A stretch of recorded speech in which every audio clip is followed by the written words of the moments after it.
That's another wee job done. Anything to keep the wife happy. Just cleaning some of the stuff from my pond and pots and put it into the composter. What you saw me pour in wasn't Hish, it was actually EM1, which you've been keeping track, you would have known how to make it. So if you missed it out, then have a quick look. It's good for your soil, it's got good bacteria in it. And if you're, see a wee funny little quiff there, I've just been to the dentist to get a root canal treatment. So I'm speaking a wee bit like what do you call him again? Two-Face. So I can smile and at the same time. It's not pleasant, tell you that much. It always happens the weekend, I'm telling you. Anyway, yeah, compost bin, as you can see, is made from pallet wood, which I had to redo after taking over this plot. Pallets are everywhere. Pallets lying here, there, broken bits, red, blue ones, small ones, big ones, and they're so versatile. I mean, you can build anything from a sofa to a coffee table sofa into a shed. So basically, it's such a underused piece of wood, basically, which mostly gets dumped and then burned away. So it's worth taking a few or considering them if you're going to build raised bed and so forth. However, raised beds, when you're building raised beds, things has to be taken into consideration. Not just raised beds, anything you build, obviously. Like if it's a raised bed, you need decent pallet, larger pallets with thicker woods, and that will last for a while. The smaller, thinner woods, they're alright for making pots and so forth, but if you're building raised beds, then you should aim for the more hard material. If you see a pallet wood is blue or red, that usually means they've been treated. They will last a while, they have been treated, so bear that in mind if you decide if you want to build or raise vegetables organically, because they do have chemicals in them.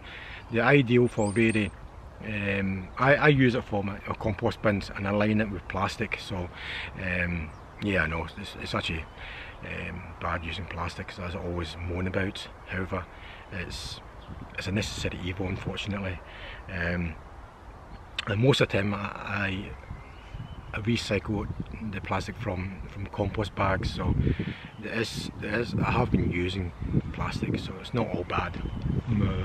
So yeah, back to the pallet wood. Consider the width of them. You get ones that's about only like a centimetre thick up to an inch thick, and you're building a raised bed, that's what you're aiming for.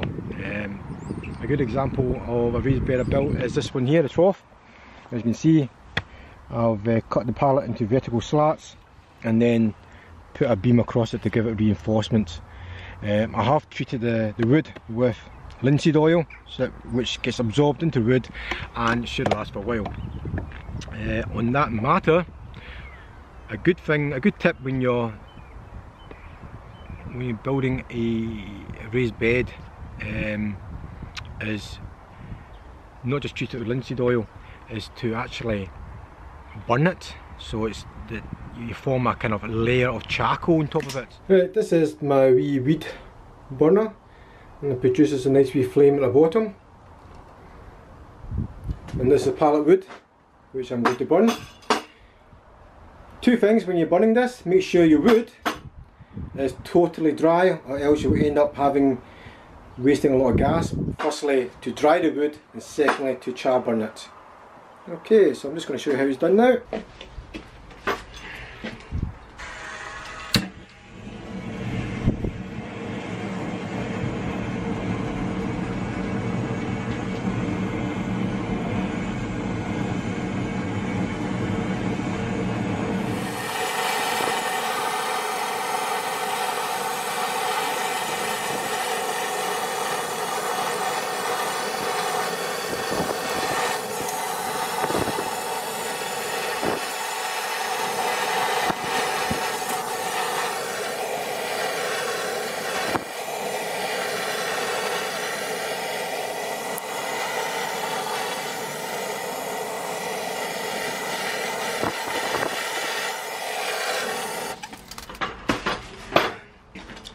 I'm just going to show you the comparison.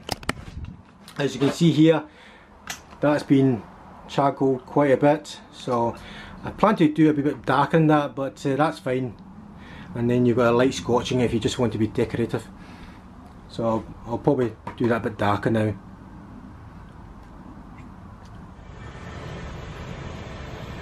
If for example that you're burning this and it starts to go on flame like so, generally that's where the oil around the knots are, so that's where you mostly get some of the burn and in the edges. Just remove the heat, remove the flame from it, and the flame will die off, and you'll be fine. As long as you don't keep it in the same place for too long a time, you won't have much of a fire hazard.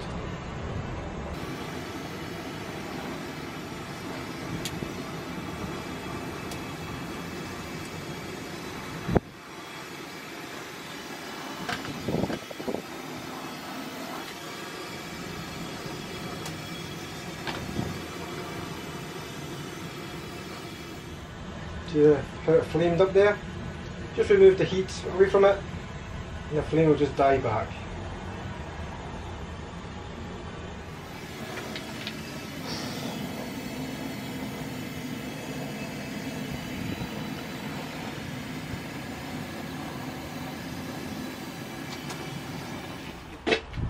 Now if you're planning to sit on this, it's a good idea to use a metal brush.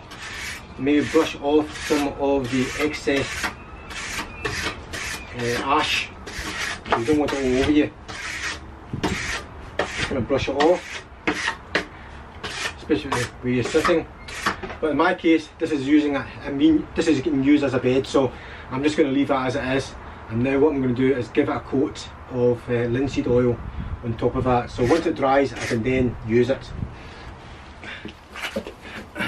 Now, if you get any allergies or anything like that with linseed oil, use other kind of wood oil, but I wear gloves because it gets a bit oily in my gloves. So these are disposable and these will be used. I know it's plastic and I kind of object to using plastic, but I don't really have an alternative as such. So I'm using boiled linseed oil.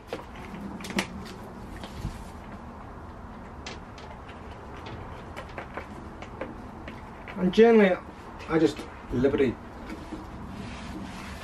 paint that on.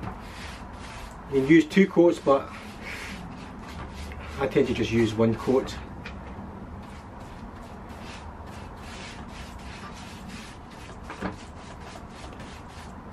And it will take a while to dry in, probably overnight. So in this way that should dry in quite quickly.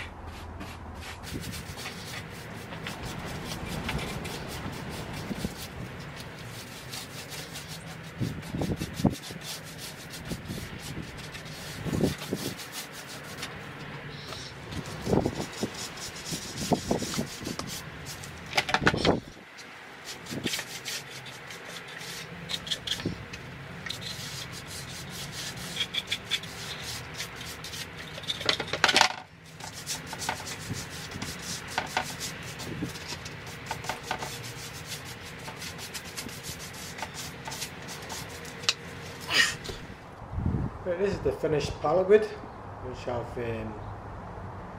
scorched. Has a nice effect to it, has a nice wee barrier.